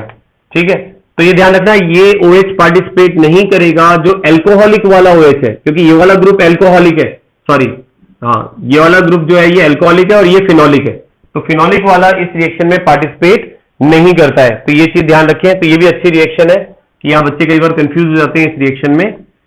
ठीक है, ओके, चलिए अब आगे चलते हैं एक रिएक्शन और देखते हैं इसी तरह से जो अपने प्रिपरेशन मेथड में देखी है कि जैसे हमारे पास सपोज एक यहां पर कंपाउंड है दैट इज CH3। ठीक है, और इसकी रिएक्शन मैं HI से करा रहा हूं, हेलोजन एसिड से इसकी रिएक्शन करा रहा हूं, तो हमें बताना है कि यहां पर प्रोडक्ट क्या बनना चाहिए। ठीक है, अगर हम इसको ध्यान से देखते हैं, अगर हम इसको ध्यान से देखते हैं तो यहां पर देखिए ये हेलोजन एसिड है। ठीक है, और ये आपके पास में एल्कीन है, चाहे वो साइक्लो एल्कीन ही हो। ठीक है, लेकिन ये एल्कीन है हमारे पास में, तो एल्कीन के साथ में HI की जब हम रिएक्शन कराते हैं, ठीक है, एल्कीन के साथ HI की रिएक्शन कराते हैं तो हमें पता है ये एडिशन रिएक्शन शो करता है। ठीक है, एडिशन रिएक्शन शो करता है, तो यहां पर क्या होगा, इस बॉन्ड को ब्रेक कर देंगे और इस बॉन्ड को ब्रेक करने के बाद आपके पास में 2 वैलेंसी फ्री होंगी। ठीक है, आपके पास 2 वैलेंसी फ्री होंगी और उन 2 वैलेंसी के अंदर आपके पास एक तो CH3 ऑलरेडी जुड़ा हुआ है। ठीक है, और एक वैलेंसी आपके पास यहां फ्री होगी। मैंने 2 वैलेंसी फ्री किए बेटा इस बॉन्ड को ब्रेक करके, एक यहां पर और एक यहां पर। ठीक है, तो अब आपको ये देखना है कि हेलोजन कहां अटैक करेगा, ये चीज समझना, हेलोजन कहां अटैक करेगा। मैं यहां बना देता हूं, यहां पर ऑलरेडी हमारे पास CH है। ठीक है, और यहां पर हमारे पास कार्बन है, तो अब आपको ये देखना है कि हेलोजन कहां अटैक करेगा। मैं यहां भी शो कर देता हूं, यहां आपके पास CH है और यहां आपके पास केवल C है, क्योंकि ऑलरेडी 4 बॉन्ड हमें दिख रहे हैं।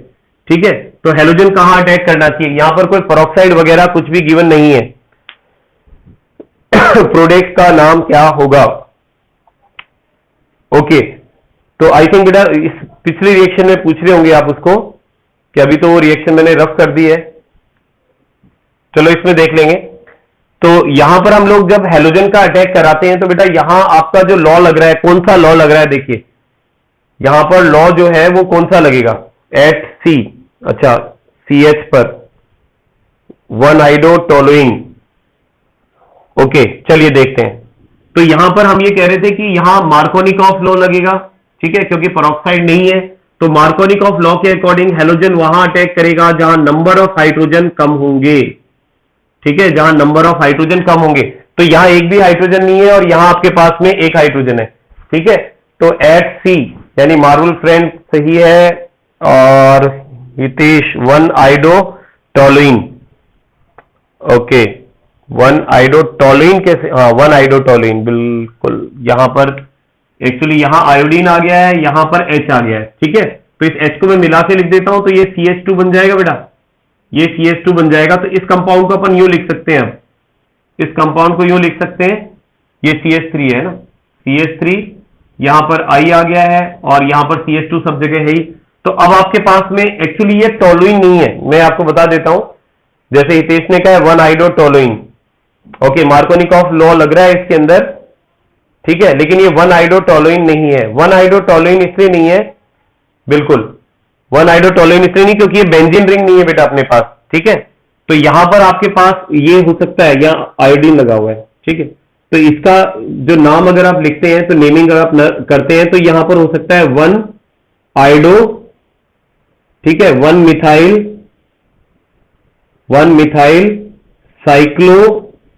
साइक्लोहेक्सेन। ठीक है ना, तो ये हो जाएगा 1-आइडो 1-मिथाइल साइक्लोहेक्सेन, इसकी नेमिंग हो जाएगी।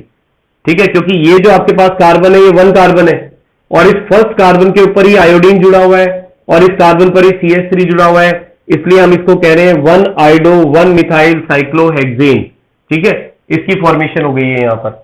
चलिए अब आगे बढ़ते हैं, बढ़िया क्वेश्चन था ये। तो इसलिए कह रहा हूं बेटा क्वेश्चन ना, कॉन्सेप्ट तो वही रहता है जो हमने पढ़ा है, लेकिन कभी कभी क्या क्वेश्चन थोड़ा सा चेंज करके दे देते हैं तो बच्चे कंफ्यूज हो जाते हैं। लेकिन अगर आपने ध्यान से पढ़ा है तो आप बिल्कुल भी कंफ्यूज नहीं होंगे। ठीक है, let's see one more question like this. इस तरह का एक क्वेश्चन और देख रहे हैं। ठीक है, जैसे आपको यहां पर दिया गया है यहां पर ये बना दिया हमने और यहां Br2 लगा दिया है, ये भी साइक्लो है। ठीक है, और आप इसकी रिएक्शन करा रहे हैं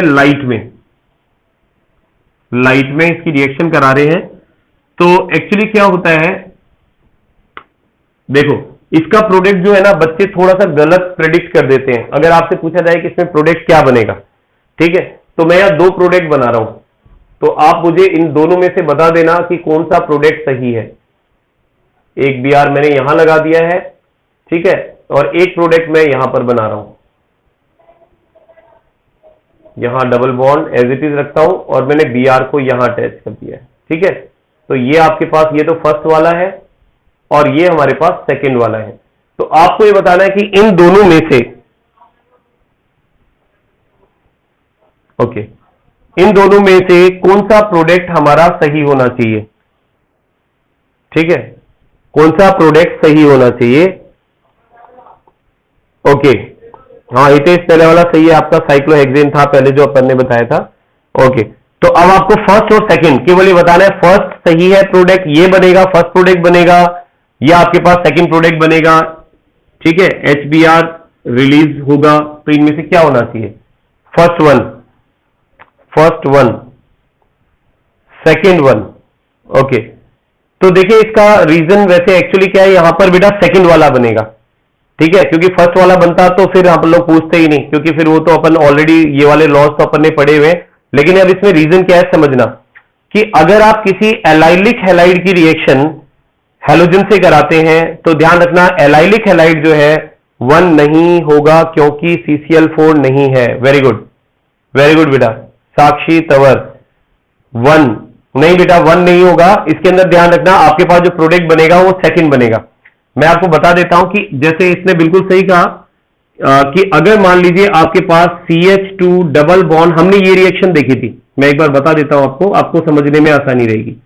तो यहां 2 पॉसिबिलिटी हैं जो हमने पढ़ी थी, वो रिएक्शन के अकॉर्डिंग बता रहा हूं कि अगर मैं यहां पर ब्रोमीन से रिएक्शन कराता हूं और CCl4 लेता हूं, और एक ब्रोमीन से रिएक्शन कराता हूं और मैं लाइट लेता हूं, तो दोनों रिएक्शन में, दोनों स्टेप में अलग अलग प्रोडक्ट बनता है, ध्यान रखना।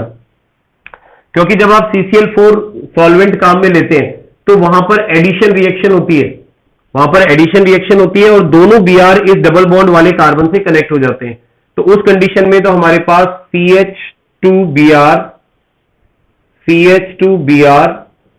ओके एंड CH3 इसकी फॉर्मेशन होती अगर CCl4 होता।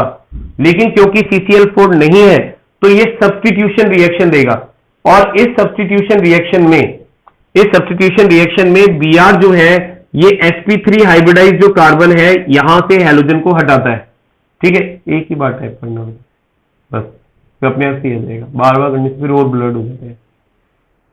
जस्ट वेट, एक मिनट बेटा, थोड़ा क्लियर हो जाए। यस, ठीक है, ओके, तो हमारे पास आ रहा है CH2 double bond CH and CH2 और Br। ठीक है, और HBr जो है यहां पर हमारा रिलीज हो जाएगा। ठीक है, तो यहां 2 पॉसिबिलिटी है, तो ऐसे ही यहां पर 2 पॉसिबिलिटी है, मतलब ये तो बनेगा नहीं। ठीक है, ये कब बनता, अगर इसी रिएक्शन के अंदर हम लोग CCl4 को और अटैच कर देते। ठीक है, अगर मैं CCl4 की प्रेजेंस में कराता तो ये प्रोडक्ट बनता, डबल बॉन्ड टूट जाता और दोनों तरफ ब्रोमीन का एडिशन हो जाता। लेकिन अगर यहां मैं लाइट ले रहा हूं तो यहां पर सब्स्टिट्यूशन रिएक्शन होगा, जैसे इसमें हुआ है। इसमें आप देखो ये sp3 था और ये sp2 था, तो यानी कि जो आपके पास में sp3 कार्बन है वहां से सब्स्टिट्यूशन हुआ है। तो सिमिलरली यहां पर ये sp3 है आपके पास, ठीक है, ये sp2 है, तो जो sp3 कार्बन है वहां पर हाइड्रोजन हट जाएगा और वहां पर Br अटैच हो जाएगा। ठीक है, तो ये आपके पास में प्रोडक्ट बनेगा इस कंडीशन के अंदर। ओके, चलिए इसको रफ कर रहा हूं मैं, अच्छा क्वेश्चन था ये भी। ओके, अब इसके बाद बात करते हैं हम नेक्स्ट की, और नेक्स्ट जो हमारा क्वेश्चन है, एक और क्वेश्चन ले रहा हूं जो फिजिकल प्रॉपर्टीज से है। ठीक है, इस क्वेश्चन के अंदर पूछा जाता है कि जैसे मान लीजिए आपके पास 2 कंपाउंड है, एक तो है आपके पास साइक्लोक्लोरो और एक है आपके पास साइक्लोक्लोरोहेक्सेन और दूसरा है आपके पास क्लोरोबेंजीन। अब यहां क्वेश्चन पूछा गया है कि इन दोनों में से, ठीक है, इन दोनों में से कौन सा कंपाउंड जो है उसका डाइपोल मूवमेंट जो है वो आपको ज्यादा देखने को मिलेगा। ठीक है, तो मैं यहां पर डाइपोल मूवमेंट की बात कर रहा हूं, डाइपोल मूवमेंट। ठीक है, whose dipole movement is greater, किसका डाइपोल मूवमेंट ग्रेटर है। ठीक है, तो देखिए बेटा एक बार पहचाने, ये फर्स्ट है आपके पास और ये सेकंड है। फर्स्ट वाला हमारे पास साइक्लो 1 क्लोरो और साइक्लो या क्लोरो भी लगा सकते हैं, साइक्लो हेक्सेन है और दूसरा कंपाउंड है आपके पास में क्लोरो बेंजीन। तो डाइपोल मूवमेंट या कहें कि कौन ज्यादा पोलर होगा, आप यूं भी कह सकते हैं कि पोलैरिटी किसमें ज्यादा देखने को मिलेगी। ठीक है, ज्यादा पोलर कौन सा होगा। तो साक्षी फर्स्ट, हितेश फर्स्ट नहीं होगा क्यों, अच्छा वो तो अलग हो गया। Okay, Pratap Singh Shekhawat first, okay second. चलिए देखते हैं बेटा कौन सा होगा और क्यों होगा, समझने की कोशिश करते हैं। देखिए एक्चुअली क्या है, ये हमारे पास में है क्लोरोसाइक्लोहेक्सेन। अब क्लोरोसाइक्लोहेक्सेन में ये तो एल्काइल पार्ट है आपके पास और ये आपके पास क्लोरीन पार्ट है। अगर आपसे पूछा जाए इन दोनों में मतलब कौन ज्यादा इलेक्ट्रोनेगेटिव है, तो डेफिनेटली क्लोरीन की इलेक्ट्रोनेगेटिविटी ज्यादा है। ठीक है, और क्योंकि क्लोरीन की इलेक्ट्रोनेगेटिविटी ज्यादा है, एक बार बेटा टैप करके छोड़ देना क्योंकि उसको टाइम लगता है। ओके, ये सब क्लियर हो जाएगा, एक सेकंड फिर अपन बताते हैं आगे।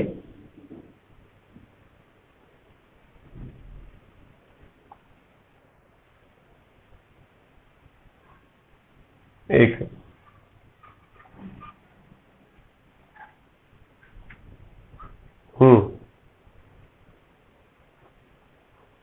ब्लड आ रहा है थोड़ा सा।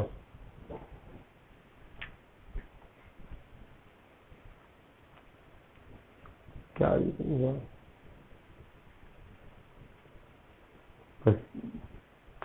Okay, now it is clear. चलिए देखते हैं। तो अब हम बात कर रहे थे यहां पर कि पोलैरिटी किसकी ज्यादा है। तो जैसे ऑब्वियसली जो फर्स्ट वाला है बेटा, ध्यान रखना इसमें कि क्लोरीन ज्यादा इलेक्ट्रोनेगेटिव है, तो जो इसका डाइपोल मूवमेंट है वो आपके पास अपवर्ड लग रहा है। ठीक है, डाइपोल मूवमेंट ऊपर की तरफ लग रहा है।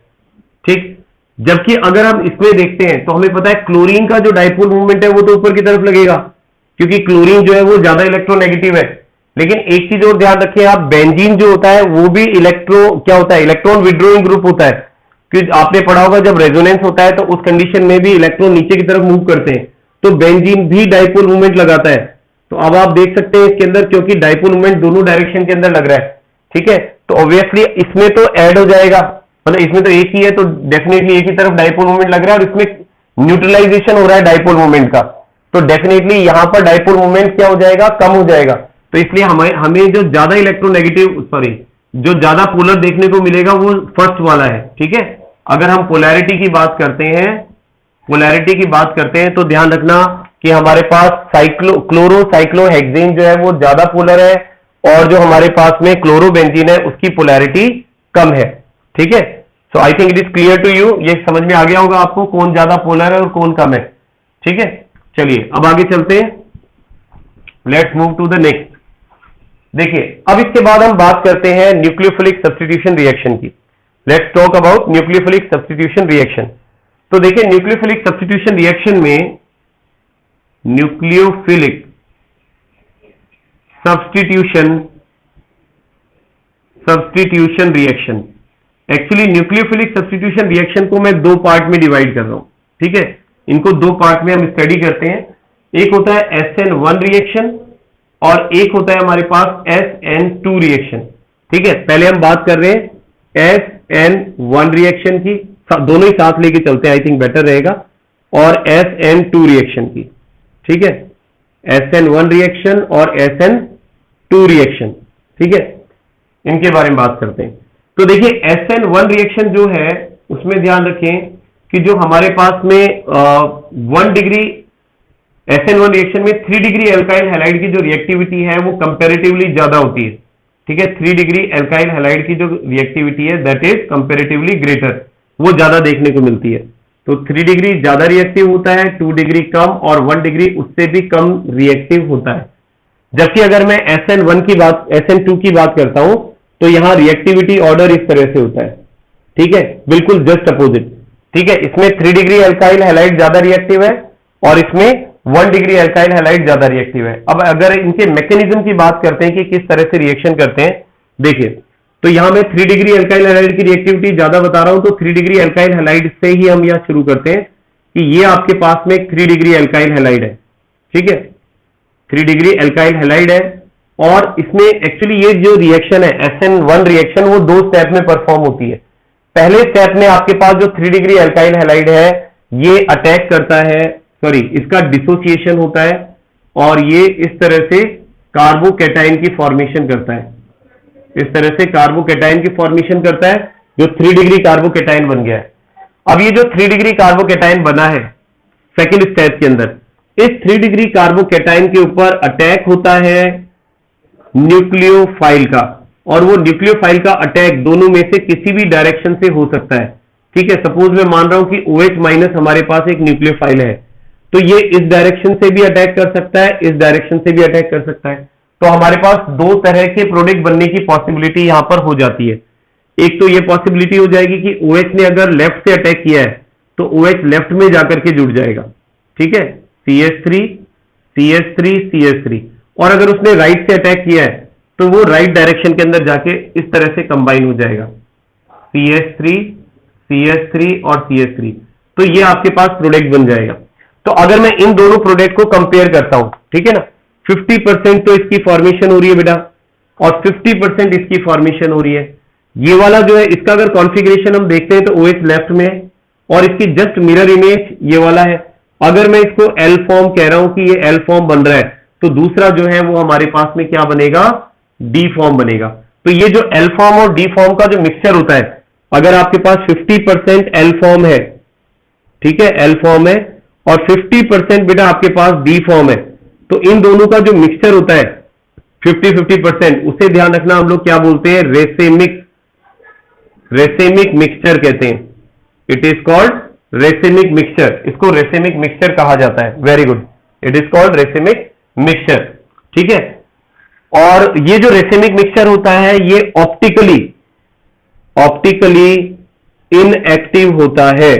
ऑप्टिकली इनएक्टिव का मतलब होता है कि अगर आप इसमें से लाइट को पास करेंगे तो लाइट को पास करने पर, ध्यान रखना, लाइट को पास करने पर, ठीक है ना, न तो वो लाइट को लेफ्ट में रोटेट करेगा और न ही लाइट को राइट में रोटेट करेगा। That's why it is called optically inactive.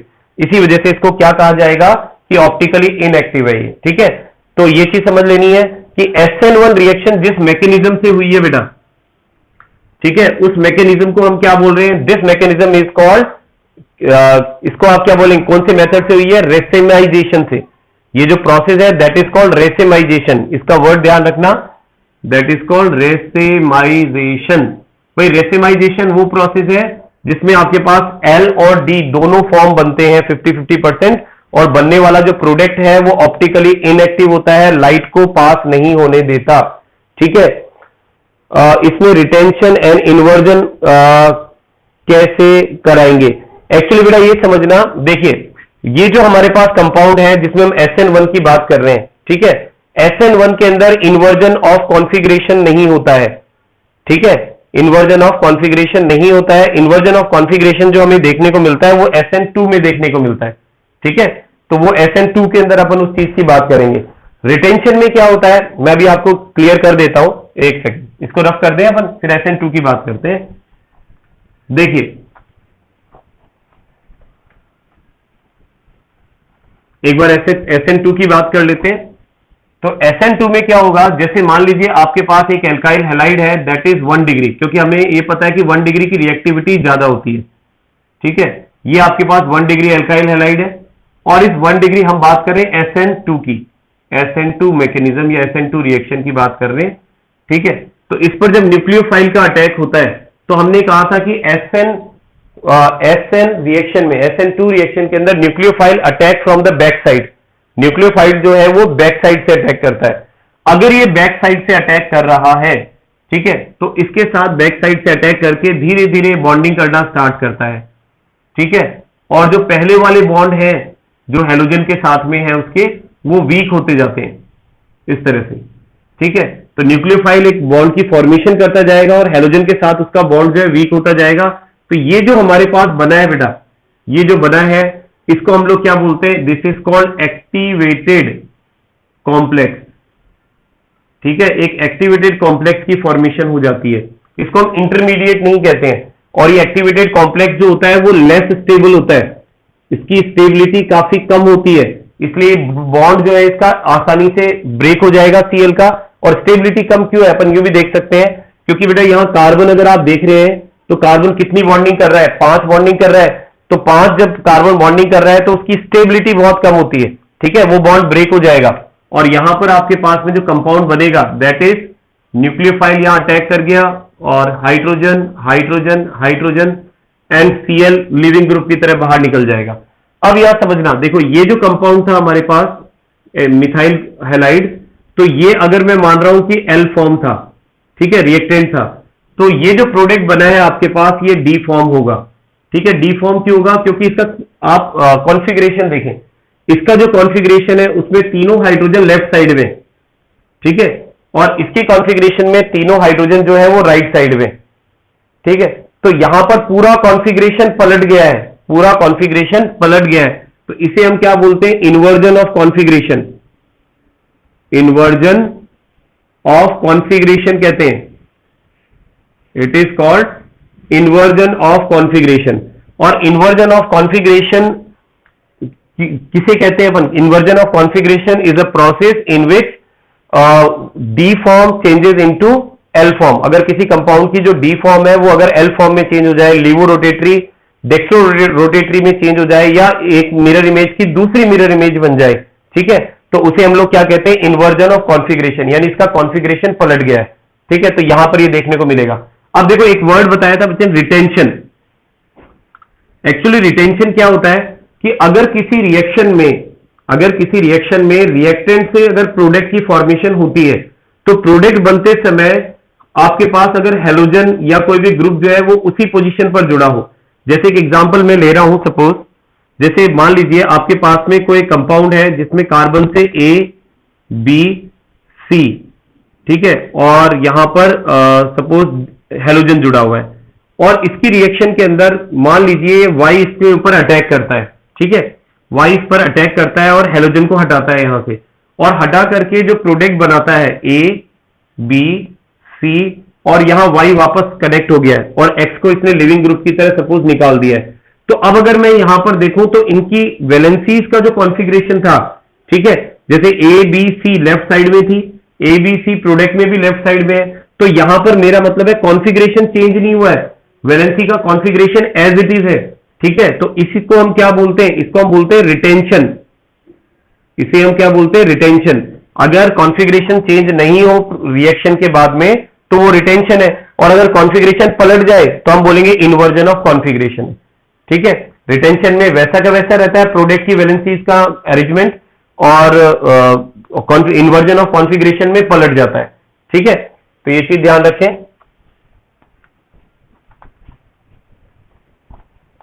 तो अब इस पे क्वेश्चन कैसे पूछा जाता है बेटा, देख रहे हैं एक बार, है ना, कि क्वेश्चन किस तरह से पूछा जाएगा, इस चीज को समझ लेते हैं अपन एक बार। कि हमारे पास में कुछ प्रोडक्ट दिए हुए होते हैं कई बार, और आपको पूछ लिया जाता है कि इनमें बताएं कि SN1 से कौन ज्यादा रिएक्टिव होगा, SN2 से कौन ज्यादा रिएक्टिव होगा। तो इस तरह के क्वेश्चंस अक्सर पूछ लिए जाते हैं। तो एक इस तरह का क्वेश्चन हम यहां पर ले लेते हैं जो इससे रिलेटेड हो, ठीक है। तो लेट्स सी, चलिए देखिए। तो हम देख रहे हैं यहां पर, which one of the following pair undergo SN1 substitution reaction faster and Y.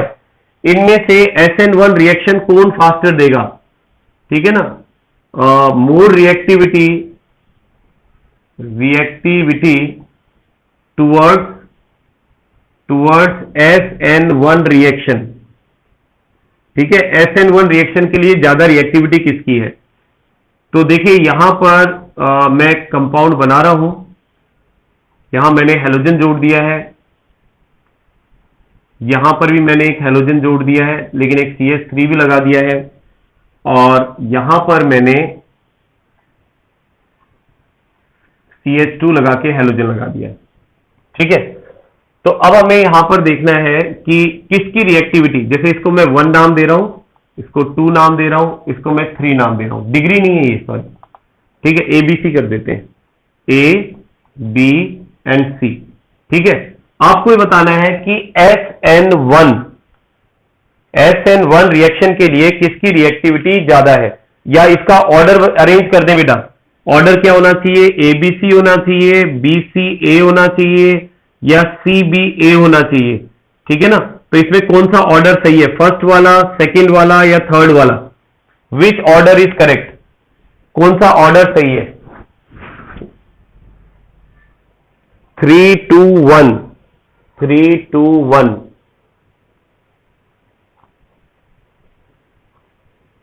Okay, 3 2 1 और CBA थर्ड। ओके, एक्चुअली बेटा यहां पर देखो समझने वाली बात है कि यहां क्या स्टूडेंट कंफ्यूज होते ही होते हैं, क्योंकि अभी देखो आपका आंसर चेंज हो जाएगा। अगर मैं थोड़ा सा आपको एक पॉइंट बता दूं, ये हमारे पास बेंजाइलिक हैलाइड नहीं है। अगर यहां रिंग होती, ठीक है ना, तो ये बेंजाइलिक हैलाइड होता और आपका आंसर सही होता। ये हमारे पास साइक्लो ग्रुप है केवल। ठीक है, साइक्लो ग्रुप है। अब आप शायद डिसाइड करेंगे तो आपका आंसर चेंज हो सकता है, BCA। ओके, चलिए अब एक बार अपन चेक करते हैं कि आपका आंसर कितना सही है कितना गलत है। ओके, देखिए, तो हमें ये पता है कि अगर हम SN1 की रिएक्टिविटी की बात करते हैं तो SN1 की रिएक्टिविटी का ऑर्डर होता है हमारे पास 3 डिग्री सबसे ज्यादा रिएक्टिव होता है, 2 डिग्री उससे कम होता है, और 1 डिग्री उससे कम होता है।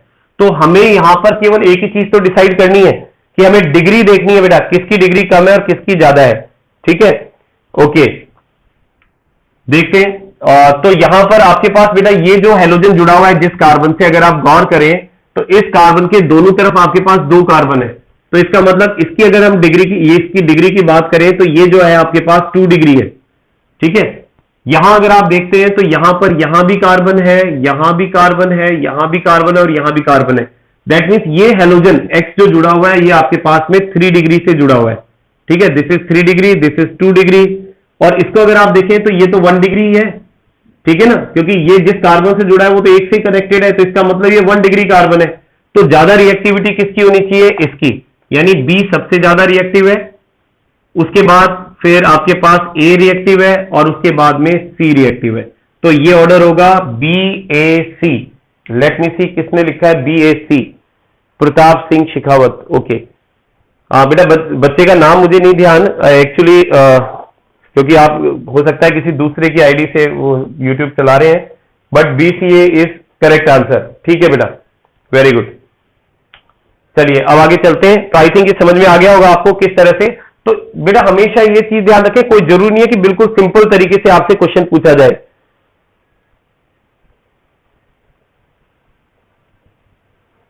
ओके, ये तो ऑप्शन नहीं दिया आपने सर, कौन सा ऑप्शन बेटा?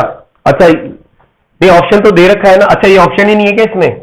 BAC, yes yes you are right, सही है बेटा, ये ऑप्शन नहीं दिया है, कोई बात नहीं।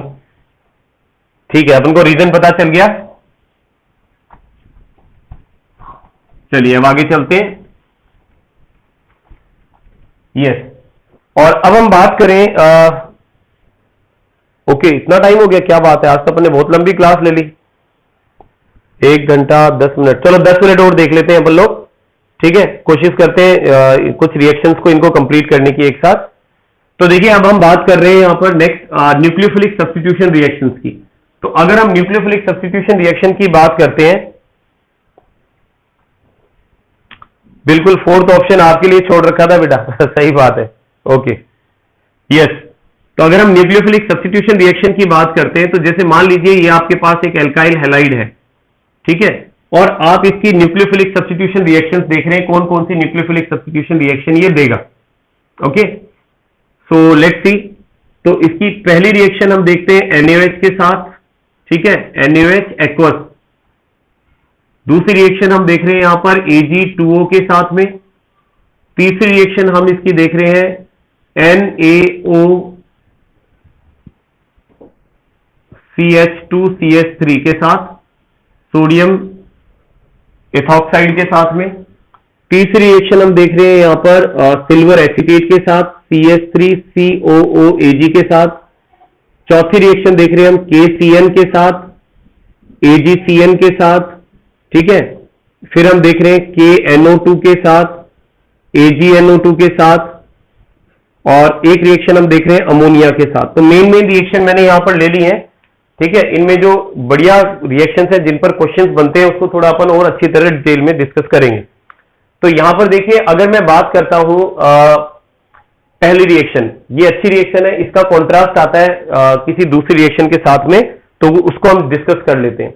तो देखिए मेरे पास एक कंपाउंड है that is CH3CH double bond CH2 और सॉरी ऐसे लेते हैं CH3CH double bond, sorry double bond नहीं, CH2CH2 और Cl ले लिया हमने। और इसकी रिएक्शन अब देखो मैं दो पॉसिबिलिटी यहां पर लिख रहा हूं, NaOH के साथ करा सकते हैं, KOH ले लेते हैं, KOH के साथ करा दें एक्वस में, और KOH के साथ करा दें एल्कोहलिक में, ठीक है। तो ये रिएक्शन ध्यान रखना बेटा, NaOH और KOH दोनों सेम रिएक्शन देते हैं, ठीक है।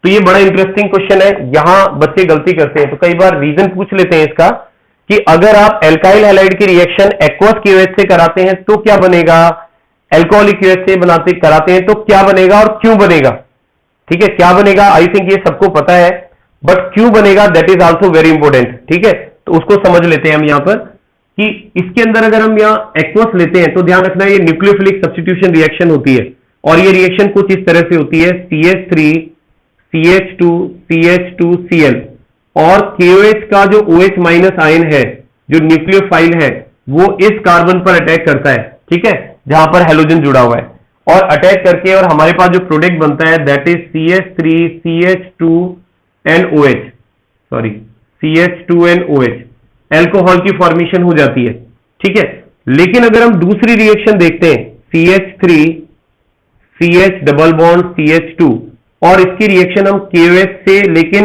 एल्कोहलिक से कराते हैं, ठीक है, एल्कोहलिक से कराते हैं। तो बेटा इसको ध्यान से समझना, एक्चुअली ये न्यूक्लियोफिलिक सब्स्टिट्यूशन रिएक्शन नहीं है, ये न्यूक्लियोफिलिक सब्स्टिट्यूशन रिएक्शन नहीं है, क्योंकि इस रिएक्शन में क्या होता है कि जो OH होता है ना बेटा, वो न्यूक्लियोफाइल की तरह काम नहीं करता, क्योंकि इस रिएक्शन में जो हमने एल्कोहलिक सॉल्यूशन लिया है, उस एल्कोहल को अगर हम देखें तो CH3CH2O और H, तो वो एक प्रोटॉन डोनर है, ध्यान रखना, प्रोटॉन डोनर होता है, और खुद वो इसमें कन्वर्ट हो जाता है, किसमें, एथॉक्सी ग्रुप में।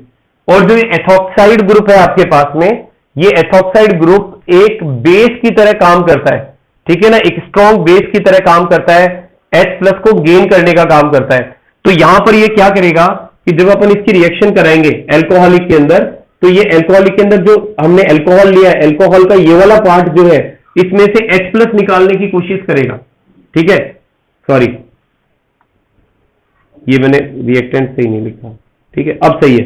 तो ये क्या करेगा, इसमें से H+ को रिलीज करने की कोशिश करेगा। तो ये अल्फा कार्बन है, ये बीटा कार्बन है, तो बीटा कार्बन से तो हाइड्रोजन निकलेगा, ठीक है, H+ यहां से निकलेगा, और हेलोजन जो है वो अल्फा से निकलेगा आपके पास।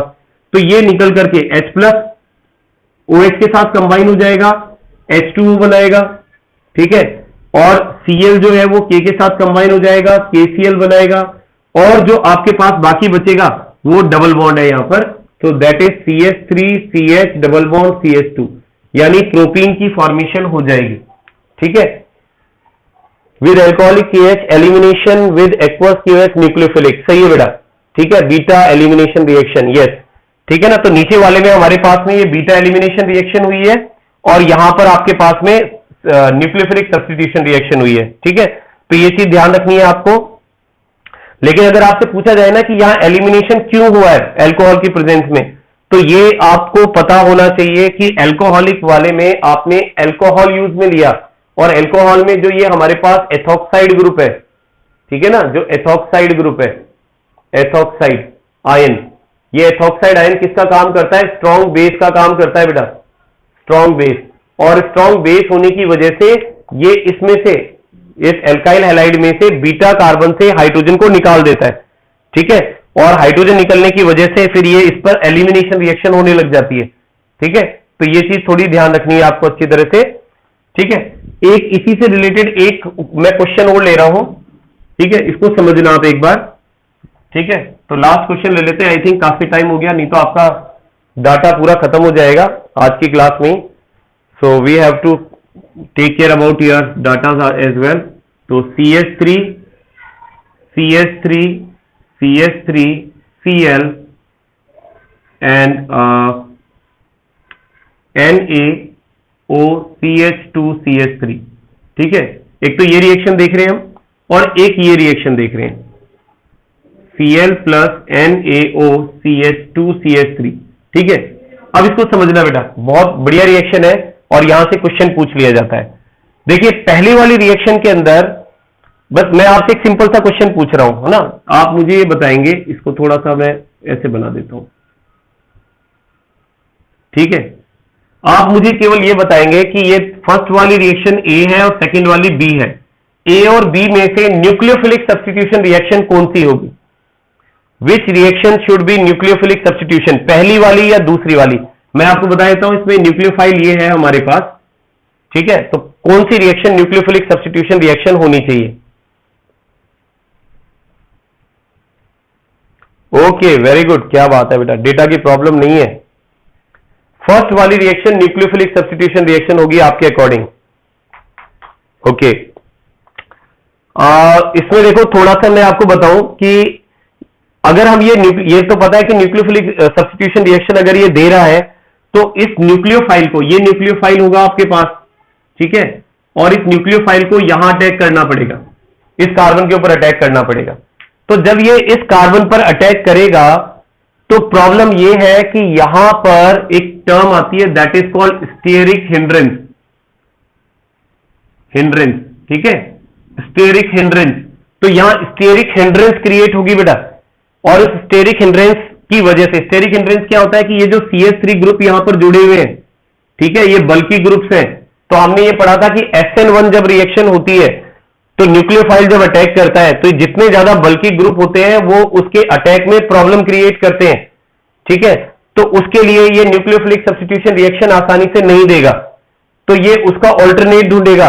अब उसका ऑल्टरनेट क्या है? न्यूक्लियोफिलिक जब नहीं होती है तो एलिमिनेशन करने की कोशिश करता है, क्योंकि ये वाला ग्रुप जो है, अभी अपन ने थोड़ी देर पहले बताया था, एल्कोक्सी ग्रुप जो होता है वो स्ट्रॉन्ग बेस की तरह भी काम करता है, ठीक है, स्ट्रॉन्ग बेस की तरह काम करता है। और जब ये स्ट्रॉन्ग बेस की तरह काम करता है तो इसमें से हाइड्रोजन निकालने की कोशिश करेगा, कौन से कार्बन से? बीटा कार्बन से, ठीक है। तो यहां से, जैसे मान लो इसको मैं मान रहा हूं ये बीटा कार्बन है, ठीक है, तो यहां से अगर एक हाइड्रोजन निकालता है ये, उस हाइड्रोजन को लेकर के ये क्या बना लेगा? CH3 CH2OH, एल्कोहल बना लेगा। तो एक तो आपके पास एल्कोहल बन जाएगा, थोड़ा सा इसको मैं इधर रोटेट कर दूं ताकि जगह मिल जाए हमें थोड़ी सी और, ये। तो आप देखिए, तो एक तो आपके पास क्या बन जाएगा यहां पर, ओके, CH3 CH2OH, एल्कोहल बन जाएगा, ठीक है, एल्कोहल बन जाएगा। और उसके अलावा ये NaCl के साथ कंबाइन हो जाएगा, दैट मीन्स NaCl भी बनाएगा। और क्या बनेगा? अब यहां से मैंने ध्यान रखना, एल्कोहल के लिए H कहां से निकला है बेटा? यहां से निकला है। तो आपके पास एल्कीन की फॉर्मेशन हो जाएगी, CH3 CH3 CH2। तो ये प्रोडक्ट बनेंगे आपके पास, एक तो आपके पास एल्कीन बनेगा, एक एल्कोहल बनेगा, और एक ये बनेगा। एक्चुअली ये रिएक्शन बीटा एलिमिनेशन हो गई, बीटा एलिमिनेशन। तो ध्यान रखना, बीटा एलिमिनेशन कब होती है? जब स्टेरिक हिंड्रेंस आ जाता है, ठीक है। तो यहां स्टेरिक हिंड्रेंस आ गया, इसलिए बीटा एलिमिनेशन। बहुत बढ़िया क्वेश्चन है, शानदार क्वेश्चन है बेटा ये, है ना, एग्जाम में पूछे जाने लायक क्वेश्चन है, ठीक है ना। तो यह बीटा एलिमिनेशन का चुनाव किया है इसने। अब दूसरा वाला केस देखो आप, इस वाले केस में आप देखो कि आपके पास जो ये वाला न्यूक्लियोफाइल है, this is the nucleophile part, ठीक है, टर्शियरी ब्यूटॉक्साइड, इसको टर्शियरी ब्यूटॉक्साइड बोल रहे हैं। तो ये जब अटैक करेगा तो यहां देखो, ये आपके पास पॉजिटिव कार्बन है, ये इस पे अटैक कर रहा है, तो इतना स्टेरिक हिंड्रेंस यहां फील नहीं होगा, क्योंकि ये एक मिथाइल ग्रुप ही तो जुड़ा हुआ है, तो ये आपके पास में न्यूक्लियोफिलिक रिएक्शन दे सकता है, और न्यूक्लियोफिलिक रिएक्शन देके किसकी फॉर्मेशन करेगा?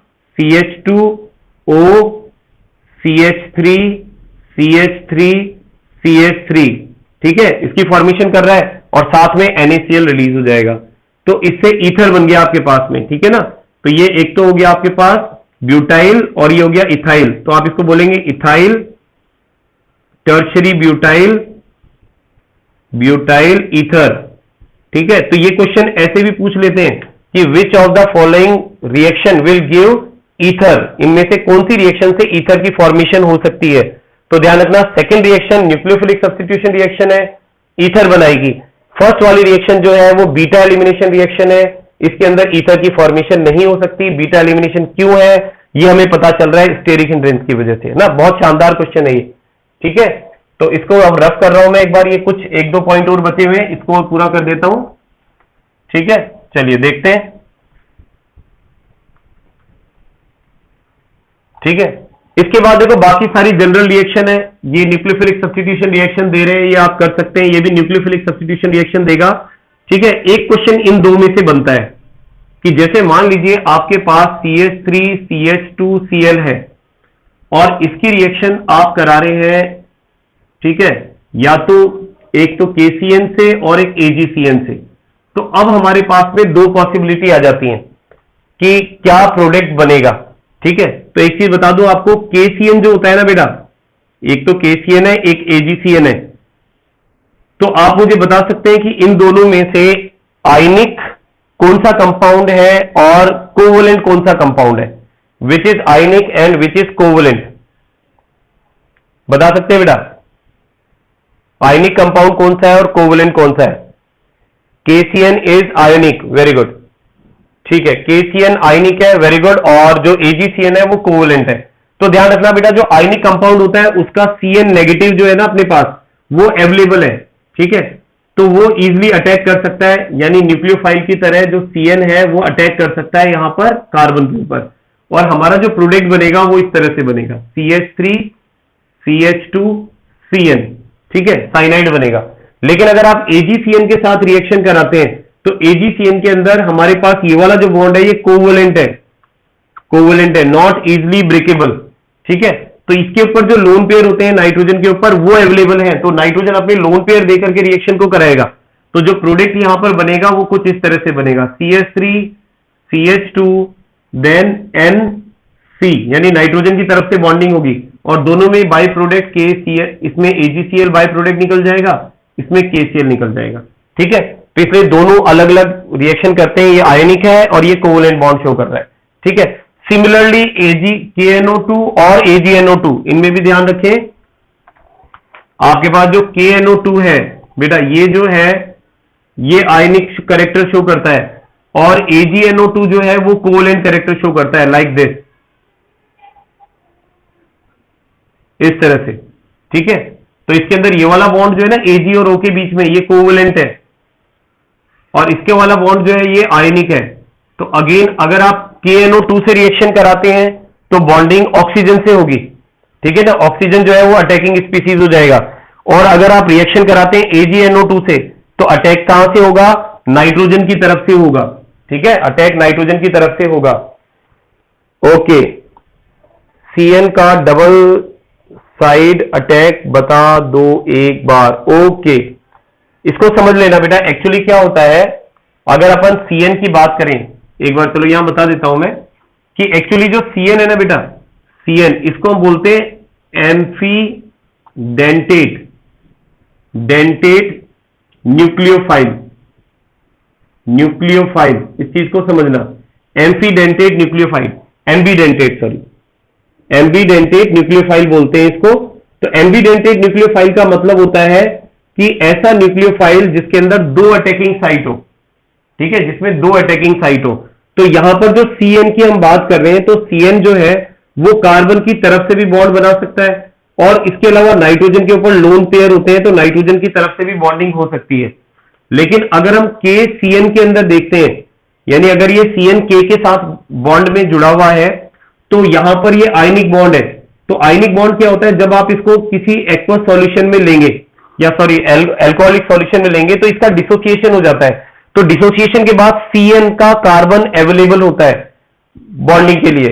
लेकिन अगर मैं AgCN की बात करता हूं, ठीक है, तो AgCN में ये वाला बॉन्ड जो है ये कोवेलेंट है, और कोवेलेंट है तो इसका मतलब ये कंपेरेटिवली ज्यादा स्ट्रांग है, ये ब्रेक नहीं होता है, और ये बॉन्ड ब्रेक नहीं होगा तो यहां से तो बॉन्डिंग कर नहीं सकता। तो इसको क्या करना पड़ेगा, नाइट्रोजन के ऊपर जो लोन पेयर होते हैं, ठीक है, उनको यूज में लेना पड़ेगा। तो जब हम AgCN से रिएक्शन कराते हैं तो नाइट्रोजन बॉन्ड बनाता है, और KCN से रिएक्शन कराते हैं तो कार्बन बॉन्ड बनाता है, क्योंकि यहां कार्बन अवेलेबल है और यहां पर नाइट्रोजन अवेलेबल है, ठीक है। तो इसके अकॉर्डिंग हमारी बॉन्डिंग हो जाती है, ठीक है। चलिए, तो इसी तरह से हमारे पास NO2 से भी रिएक्शन हो जाएगी, AgNO2 और KNO2, और एक अमोनिया के साथ जो रिएक्शन है इसको भी आप ध्यान रखें कि अगर हम सपोज एल्काइल हैलाइड की रिएक्शन CH3CH2 और Cl की रिएक्शन अमोनिया से करा रहे हैं, ठीक है, तो इस रिएक्शन का बेटा एक पर्टिकुलर नेम होता है, ये नेमिंग रिएक्शन का एग्जांपल है, तो एग्जाम में पूछ लिया जाता है, इसलिए इसको ध्यान रखना है आपको, ठीक है। नेमिंग रिएक्शन का एग्जांपल है ये, इस रिएक्शन का नाम है Hofmann ammonolysis, okay, this is called Hofmann ammonolysis, okay. और हॉफमैन अमोनोलाइसिस भी न्यूक्लियोफिलिक सब्स्टिट्यूशन रिएक्शन का एग्जांपल है, CH3CH2 NH2 की फॉर्मेशन हो जाएगी, HCl निकलेगा। लेकिन ये हमारे पास में फाइनल प्रोडक्ट नहीं होता है, ये रिएक्शन कई स्टेप्स में होती है, और रिएक्शन होते होते आपके पास जो लास्ट प्रोडक्ट बनता है, मैं डायरेक्ट लास्ट प्रोडक्ट में आ रहा हूं कि जब तक इसके सारे हाइड्रोजन रिमूव नहीं हो जाते हैं तब तक ये रिएक्शन होती रहती है, और इसका जो फाइनल प्रोडक्ट होता है ना बेटा, वो ये बनता है आपके पास।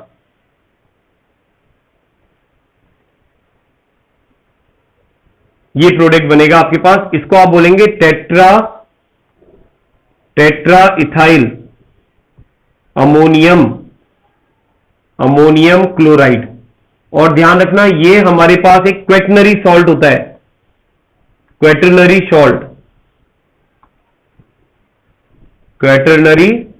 सॉल्ट बोलते हैं इसको, ठीक है ना। और रिएक्शन का नाम है Hofmann ammonolysis. This reaction is called Hofmann ammonolysis. इस रिएक्शन को आप हॉफमैन अमोनोलाइसिस रिएक्शन कहते हैं, ठीक है।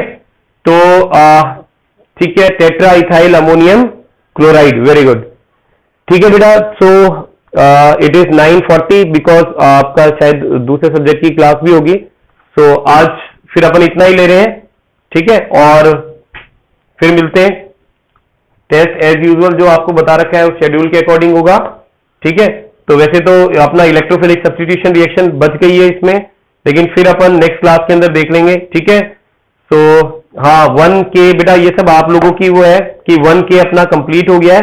तो आज तो मैंने फिर भी ऐप के थ्रू लिया है, बट नेक्स्ट टाइम जो है अपन अपने खुद के चैनल से ही लाइव लेंगे, ठीक है। तो आज जो ब्लडनेस का इश्यू वगैरह आ रहा है वो नेक्स्ट क्लास के अंदर अपना नहीं आएगा, ठीक है। Okay, so that's all for today.